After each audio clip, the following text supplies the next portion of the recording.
Alhamdulillah, thumma alhamdulillah, thumma alhamdulillah, lakal hamdu syukra ya Rabbana.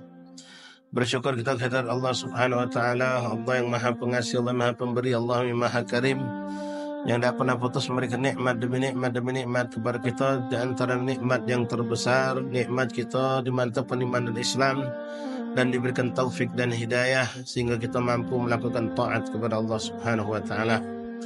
Kalau seorang telah dapat nikmat taufik dan hidayah, maka insya Allah sakit ataupun sehat tidak akan menjadi suatu standar untuk melakukan ketaatan. Tidaklah kekayaan ataupun miskin seorang menjadi sebab dia taat dan tidak taat, tapi dengan takwa didapatkan lewat taufik dan hidayah dari Allah Subhanahu wa ta'ala. Berapa banyak orang-orang yang tidak sehat tapi mampu melakukan ibadah lebih dari orang yang sehat. Berapa banyak orang yang tua mampu melaksanakan ibadah lebih hebat dari orang yang masih muda gagah. Berapa banyak orang yang tidak punya fasilitas, hidup pas-pasan tapi mampu melakukan bermacam ketaatan, mengalahkan orang yang memiliki bermacam-macam fasilitas.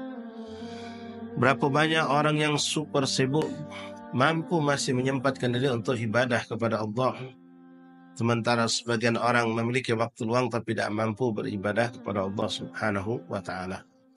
Berapa banyak orang yang jauh dari sumber-sumber tempat-tempat di mana di situ muncul kebaikan, mampu mereka datang tempat yang jauh tersebut, tapi berapa banyak orang yang dekat dari tempat-tempat yang baik dan mampu untuk mendatangi tempat-tempat yang baik. Disitulah adanya yang namanya taufik minallah.